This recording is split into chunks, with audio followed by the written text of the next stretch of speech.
do about those moments of stress eating so that it doesn't feel like you're battling your own body and it feels like you can start working with your body? Let's talk about stress eating. It is the most challenging moment that makes it so hard to trust ourselves.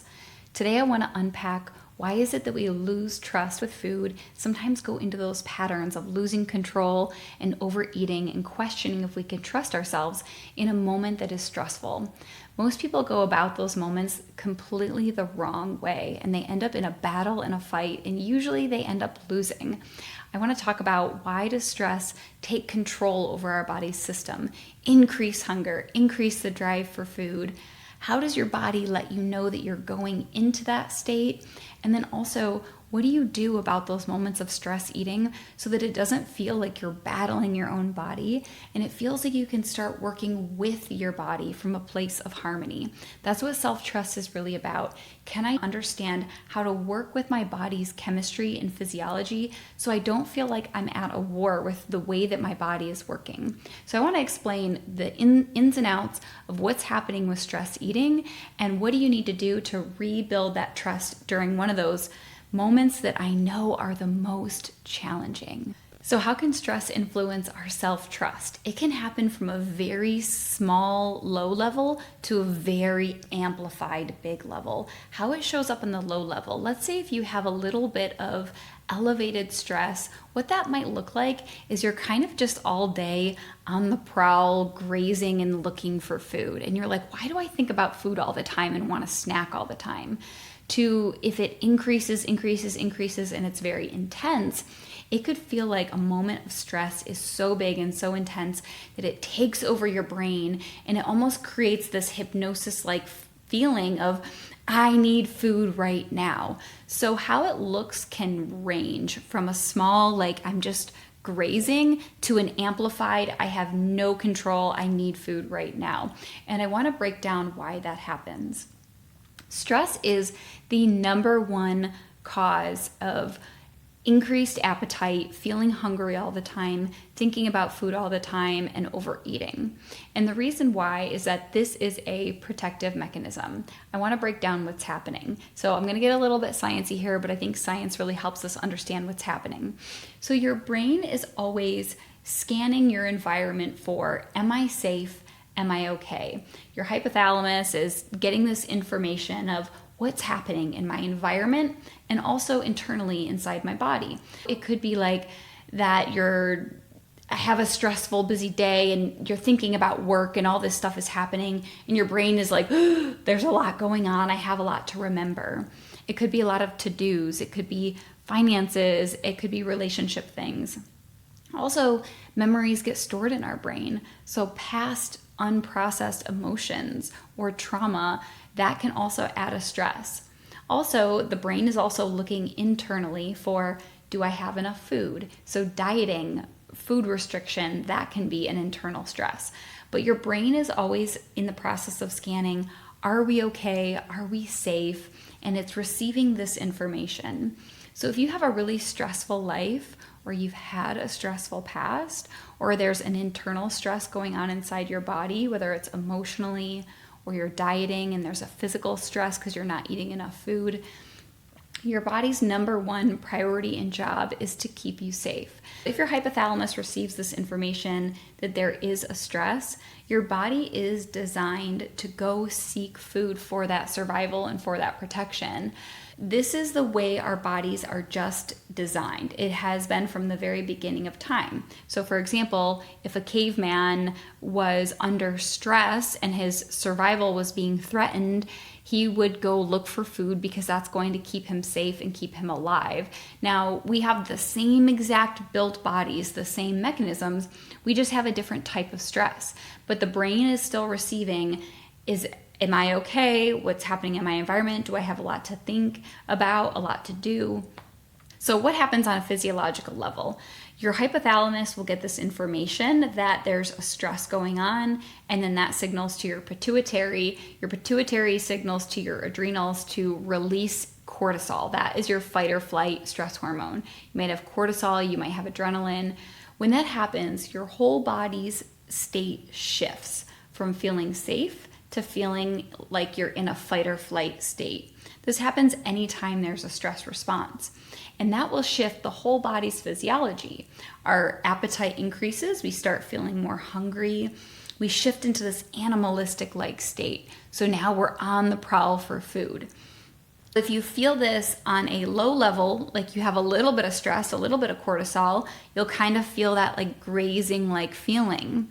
If it's a high stress, you release a lot of cortisol, you're hungry, you're looking for food, you must find food, you need to have it.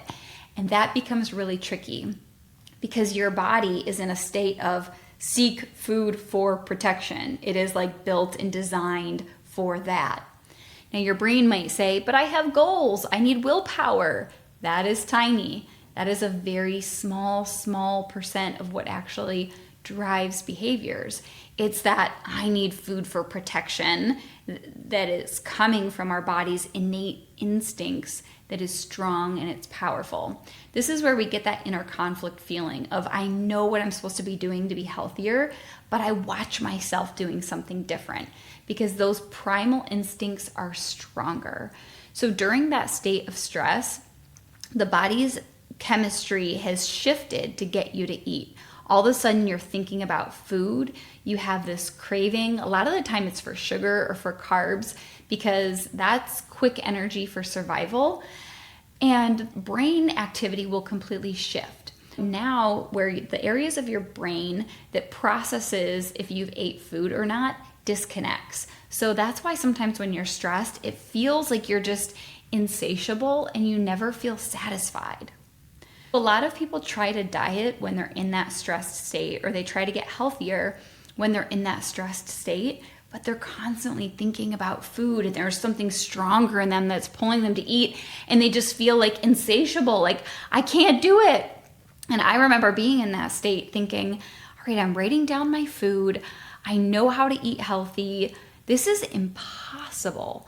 Like every day it's taking all of my energy and my focus and my attention to try to manage what I'm eating and to trust myself.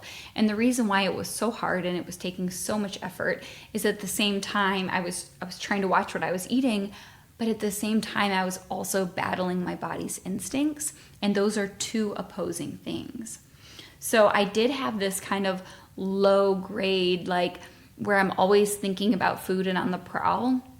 But then I also had those moments where my stress would really heighten, and then it was like something really took over my brain, and these animalistic like instincts would turn on, and I would just watch myself self-sabotage.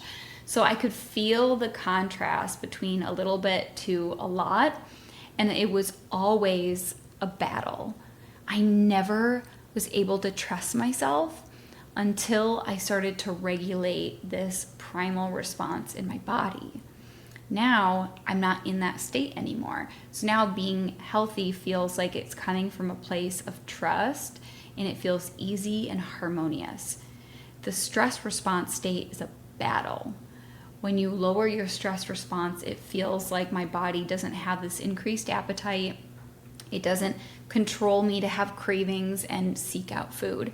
Everything is rebalanced and normalized. I really want to make it clear that if you're trying to get healthier from a state of fight or flight because your stress is increased, it will feel impossible because you'll be thinking about food all the time, you'll be naturally more hungry, and even have cravings. And so it can be really difficult, but if you regulate that stress system, it starts to become a lot easier.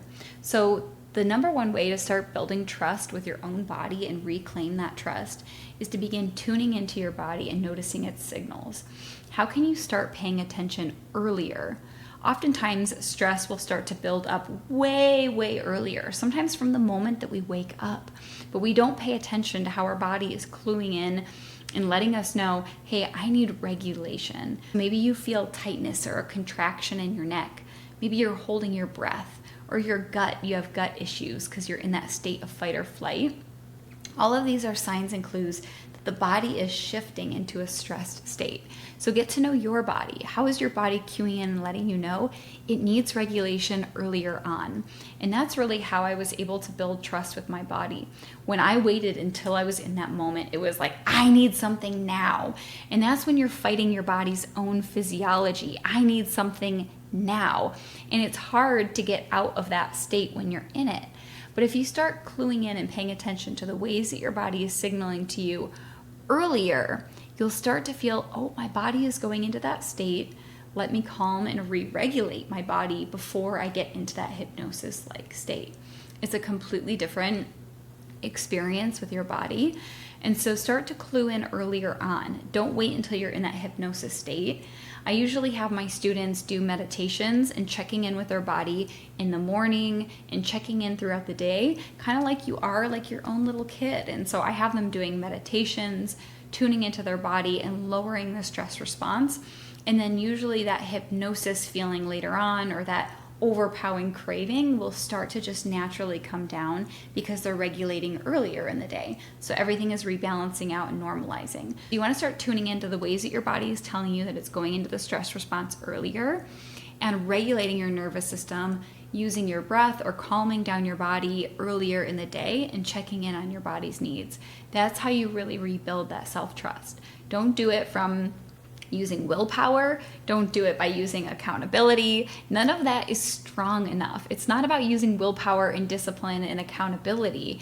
It's about regulating your own body. So I know stress can feel like one of the most challenging, difficult moments to come into a place of connection and self-trust. Just remember that everything gets so much easier when you're working with your body's chemistry. When you go into that stress response and you try to take away food, you're battling safety mechanisms and willpower, and it feels like a fight and it feels impossible.